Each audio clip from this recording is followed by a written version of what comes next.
नमस्कार दोस्तों, मैं सीताराम शर्मा हिंदी एंड संस्कृत क्लासेज में आपका स्वागत है। आज हम आपको यहाँ पर हिंदी व्याकरण का मॉडल पेपर किस प्रकार से कंपटीशन एग्जाम में आता है उसके बारे में यहाँ पर आपको बता रहे। तो चलिए शुरू करते हैं। प्रश्न पहला है, हो सकता है शाम तक इस कठिनाई को दूर कर लिया जाए। इस वाले में कौन सा वाक्य है? तो यहाँ पर कहीं पर भी हो सकता है, संभवतः, शायद ऐसे शब्द आ जाते हैं, वहाँ हमेशा संदेहवाचक वाक्य होता है। इच्छावाचक वाक्य वहाँ होता है जहाँ पर स्वयं की इच्छा होती है, दूसरे की इच्छा होती है। जैसे मैं पढ़ लिख करके विद्वान बनूंगा, जैसे ईश्वर आपका कल्याण करे, तो ये इच्छावाचक आ जाती है। संकेतवाचक में यहाँ वहाँ, ऊपर नीचे, पास दूर, जैसे जेब कतरों से सावधान, तो यह संकेतवाचक है। विधिवाचक वाक्य वह होता है जिसमें प्रकृति के अनुसार जो प्रक्रिया निरंतर हमेशा चलती रहती है वह हमेशा विधिवाचक होता है। जैसे सूर्य पूर्व दिशा में उदय होता है, जैसे सर्दियों में सर्दी लगती है। प्रश्न दूसरा है, ईश्वर करे तुम्हारा जीवन सुखमय हो। तो यहाँ पर है इच्छावाचक वाक्य हो गया, क्योंकि इच्छावाचक वाक्य होता है उसमें खुद की इच्छा भी हो सकती है और दूसरे की भी इच्छा हो सकती है सार्वजनिक के लिए।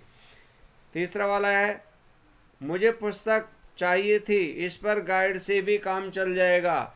यह किस प्रकार का वाक्य है? तो यह वाला वाक्य है वह संयुक्त वाक्य है। हमेशा ये ध्यान देना है, कहीं पर भी पर, परंतु, लेकिन, किंतु, इसलिए और आदि शब्द आ जाते हैं, वहां पर हमेशा संयुक्त वाक्य होता है। जबकि सरल वाक्य में किसी प्रकार के अव्यय शब्द नहीं आता है, नॉर्मल होता है। जैसे मुझे पुस्तक चाहिए थी, बस इतना से आएगा।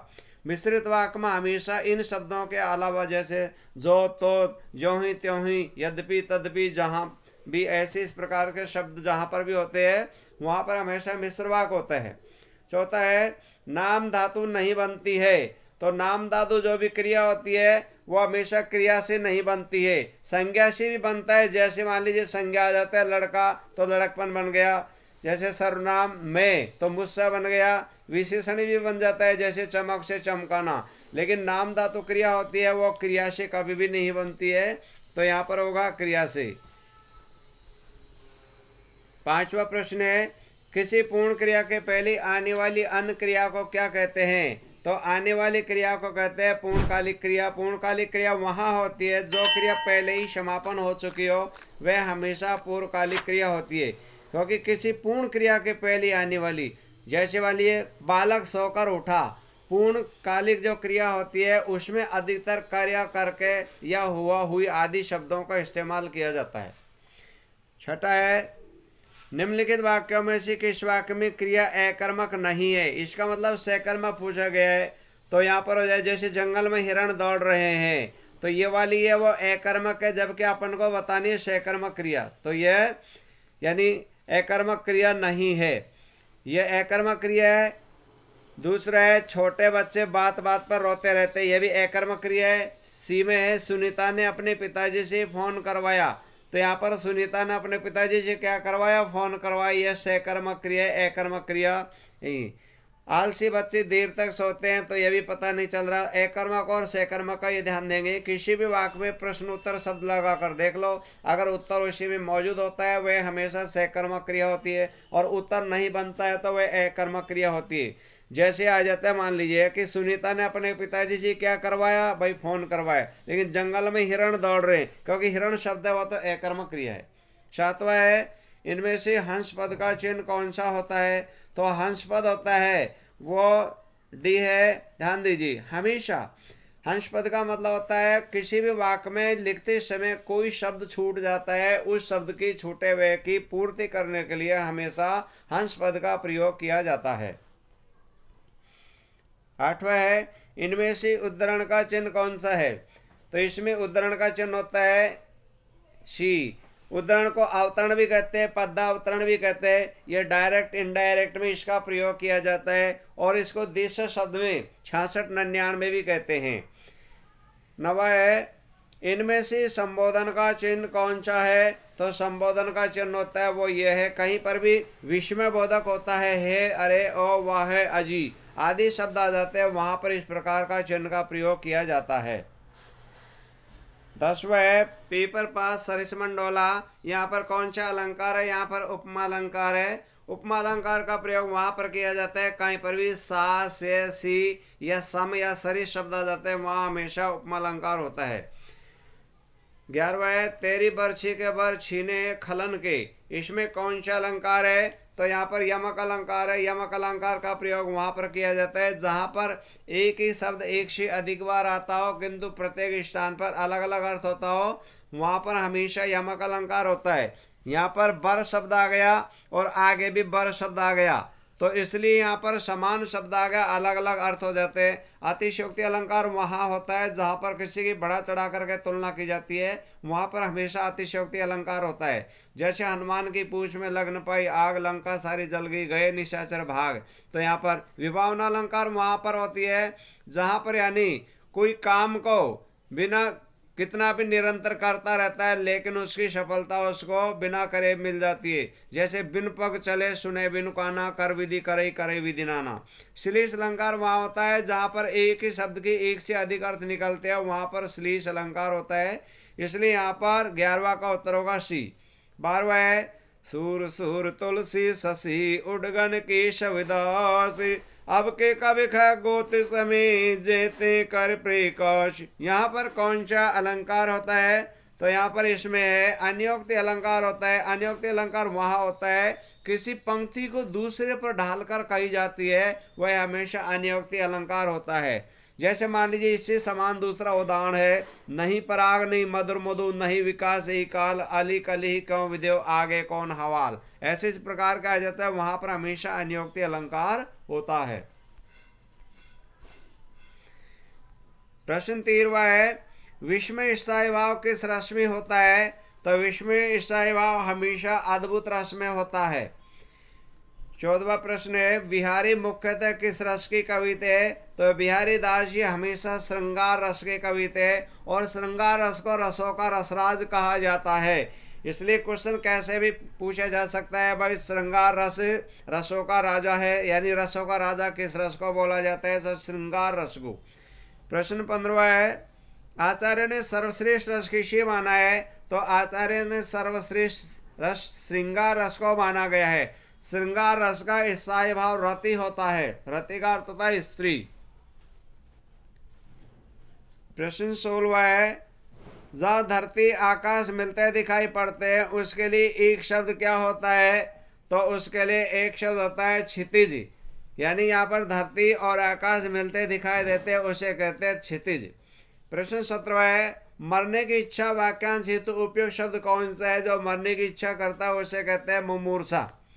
प्रश्न 18वां है कम या नपा तुला खर्च करने वाले को क्या कहते हैं?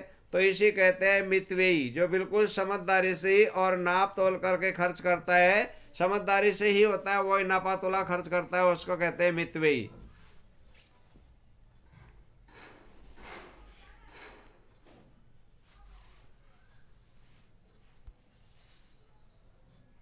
प्रश्न 19वां है यदि गृह का अर्थ घर है तो ग्रह का अर्थ क्या है? तो यहाँ पर गृह का अर्थ होता है घर, तो ग्रह होता है नक्षत्री। प्रश्न 20वां है विनय पूर्वक किया गया हट उसको क्या कहते हैं? विनय पूर्वक किया गया हट को अनुरोध कहते हैं। किसी से अनुरोध करते हैं विनय पूर्वक किया जाता है, रिक्वेस्ट की जाती है, हमेशा अनुरोध होता है।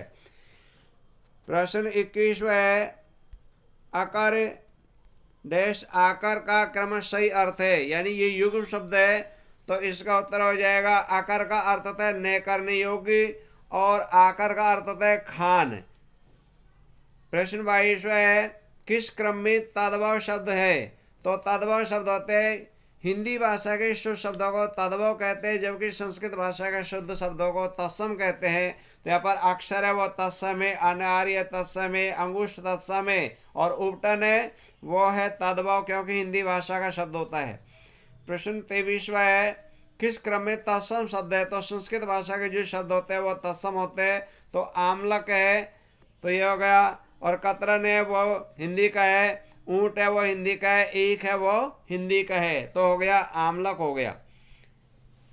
प्रश्न 24वां है निम्नलिखित में से कौन सा शब्द तत्सम है, हमको संस्कृत भाषा का देखना है, तो संस्कृत भाषा का शब्द है अग्र। यहाँ पर आज है, आग है, आँख है, वो सारे के सारे तद्भव शब्द होते हैं। प्रश्न 25 है, मुख का विलोम शब्द है, तो मुख का विलोम शब्द होता है गौण।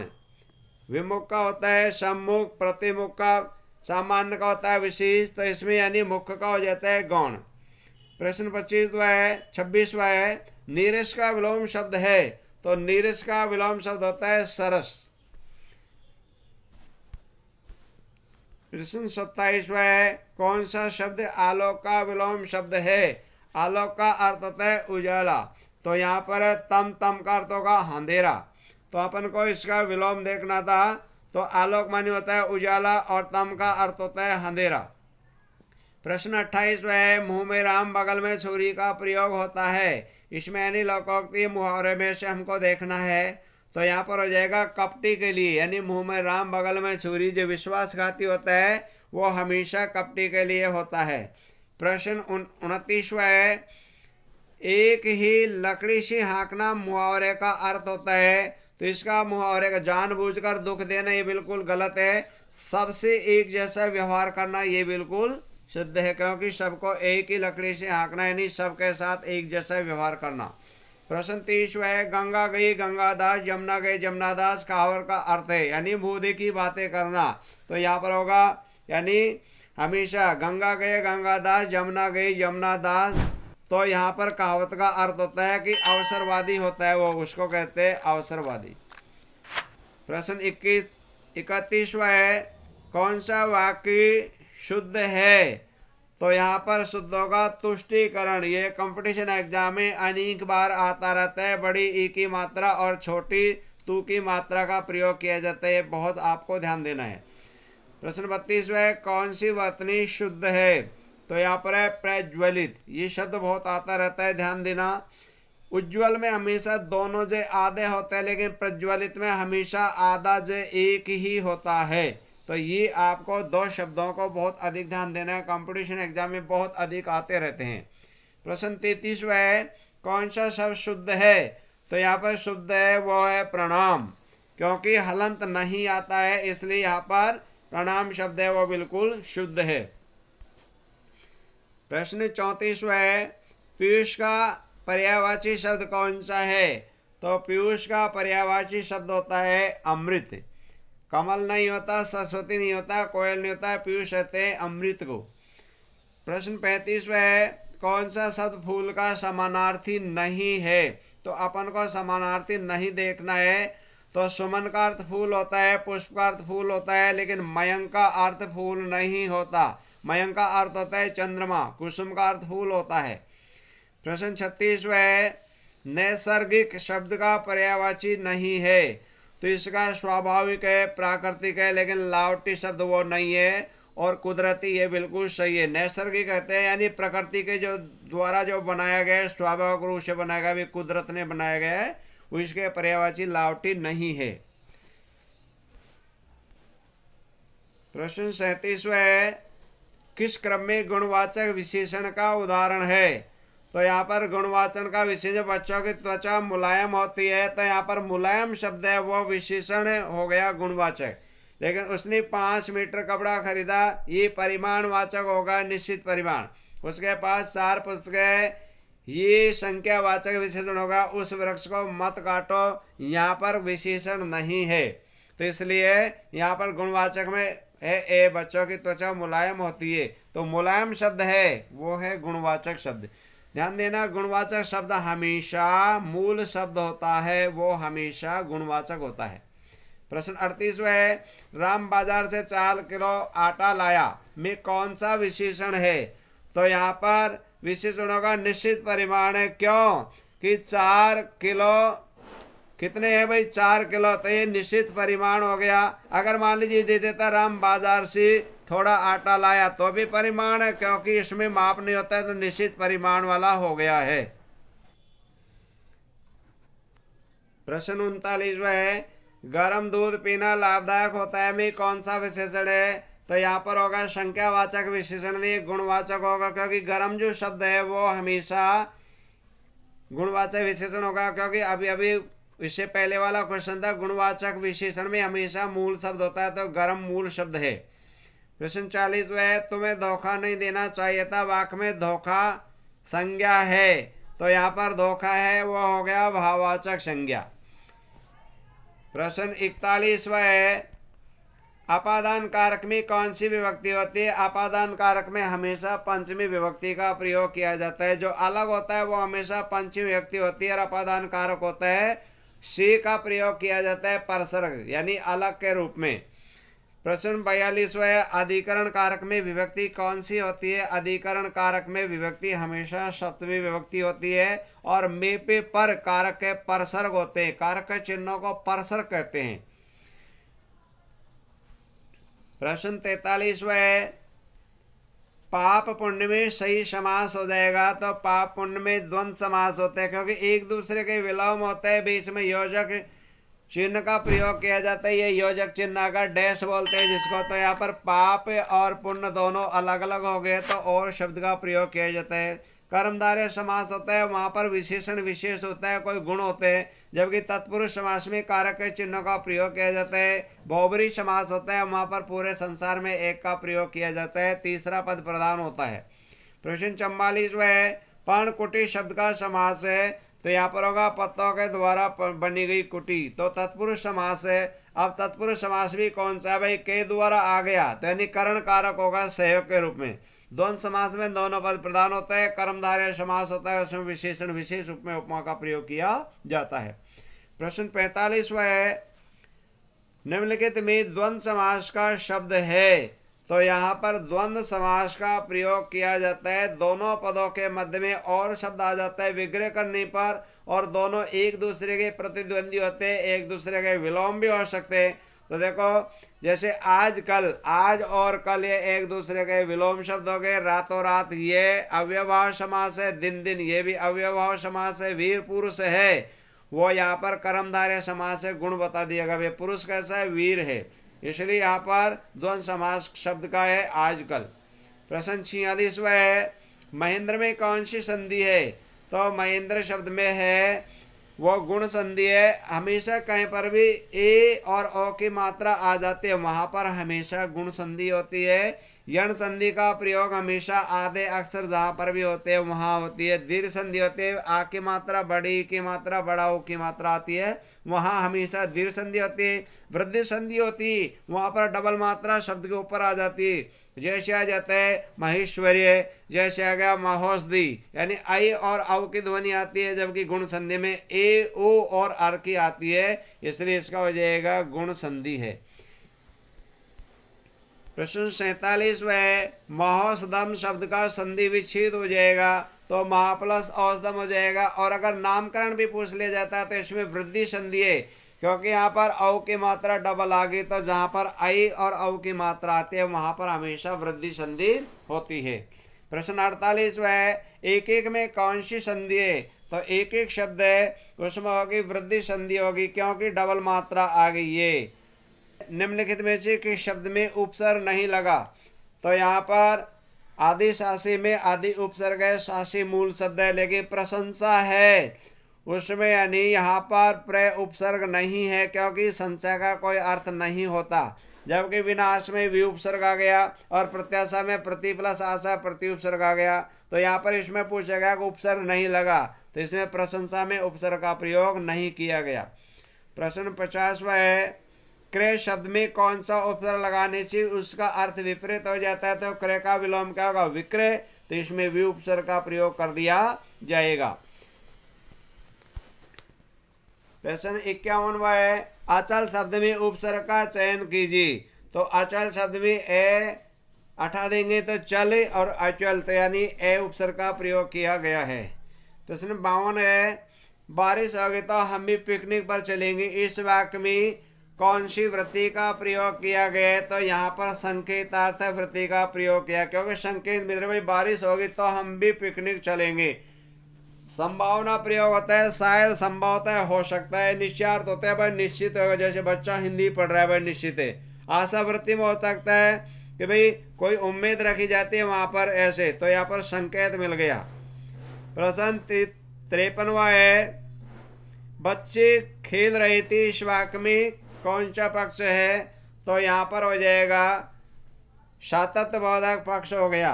यानी सातत्यबोधक पक्ष वहाँ होता है जहाँ पर कोई प्रगति होती रहती है, उससे आगे तक, तो सातत्यबोधक हो गया। प्रश्न 54 है, भाववाच्य वाला वाक्य इनमें से कौन सा है? तो भाववाच्य वाला हमेशा एकर्मक क्रिया का उदाहरण होता है। तो इसलिए यहाँ पर देखो, जैसे शुरू से बता रहे, मालती खाना खाते, भाई मालती खाना खाती है, बिल्कुल कर्तवाच्य हो गया। और रमेश खाना खा सकता है, ये भी यानी कर्तवाच्य हो गया। हिमेश से दौड़ा नहीं जाता, तो यहाँ पर उसे क्या नहीं दौड़ा जाता? तो क्योंकि ये हिमेश करता है, दौड़ना क्रिया है, लेकिन इसमें कर्म नहीं है, तो ये उत्तर हो गया। रक्षा दौड़ नहीं सकती, तो ये कर्तवाच्य हो गया। इसलिए यहाँ पर यानी जो कर्ता भी होता है और कर्ता का जो कर्म होता है वो नहीं होता, क्रिया होती है, इसलिए वो हमेशा भाववाच्य वाला होता है। प्रश्न 55 है, वर्णमाला में मात्रा का अर्थ क्या होता है? तो वर्णमाला में मात्रा का अर्थ होता है वर्ण की उच्चारण में लगने वाला समय होता है उसे वर्ण। वर्णों के व्यवस्थित समूह को वर्णमाला कहते हैं। वर्णमाला में मात्रा क्या होती है? मात्रा दो प्रकार की होती है, लघु और दीर्घ। यानी एक ए में कोई मात्रा नहीं होते है, तो इसलिए होगा लघु, और आ, इसमें आ की मात्रा होगी तो ये हो गया दीर्घ। तो वर्ण के उच्चारण में लगने वाला जो समय होता है, ए बोलते हैं और आ बोलते हैं, आ में अधिक समय लगता है, इसलिए इसको बड़ी मात्रा बोला जाता है। उच्चारण के लगने वाले को ही मात्रा कहते हैं। प्रश्न 56 है, ओ औ किस प्रकार के वर्ण है? तो यहाँ पर उ और औ है, वो यहाँ पर कंठस्थ वर्ण हो गया, क्योंकि ए का उच्चारण कंठ है और उ का उच्चारण होता है ओष्ठ, इसलिए कंठस्थ हो गया। प्रश्न 57 है, टे वर्ण का उच्चारण स्थान है? तो टे वर्ण का उच्चारण स्थान होता है मूर्धा। टे, ठे, डे, ढे, ने, इन सभी का उच्चारण स्थान मूर्धा से होता है। और यहाँ पर होता है तालु से होता है चे, छे, जे, जे। ओष्ठ होता है पे, फे, वे, वे। और दंत वाला होता है वो ते, थे, दे, देने उच्चारण स्थान होते हैं। तो टे का उच्चारण स्थान मूर्धा हो गया।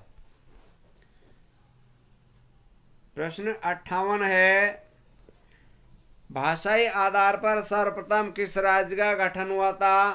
तो भाषाई आधार पर सबसे पहली यहाँ पर जो हुआ था वो था आंध्र प्रदेश, क्योंकि सबसे पहले ए, आ, ई इस प्रकार से उच्चारण किया जाता है। तो जितने भी जो हमारे भारत में राज्य थे उन सब में सबसे पहले आंध्र प्रदेश का नंबर आता है, जो कोड नंबर लिखे जाते हैं इस प्रकार से। प्रश्न 59 है, अरबी लिपि लिखी जाती है, यानी किस तरफ से लिखी जाती है? तो अरबी लिपि होती है वो दाएं से बाएं लिखी जाती है। ध्यान दीजिए, संसार की एक अरबी लिपि ऐसी होती है विलोम रीति से लिखी जाती है, जबकि और सारी लिपि होती है वो यानी बाएं से दाएं और लिखी जाती है, परंतु अरबी लिपि दाएं से बाएं और लिखी जाती है। प्रश्न 60वां है, 60, राजभाषा आयोग के प्रथम अध्यक्ष कौन थे? तो राजभाषा आयोग के प्रथम अध्यक्ष जीवी खरते। ये कंपटीशन एग्जाम में बहुत बार आता रहता है। अगर आपको दोस्तों ये वीडियो अच्छी लगी तो आप इसको लाइक करें तथा हमारे इस चैनल को सब्सक्राइब करें, ताकि अगली वीडियो का नोटिफिकेशन आपको मिल सके।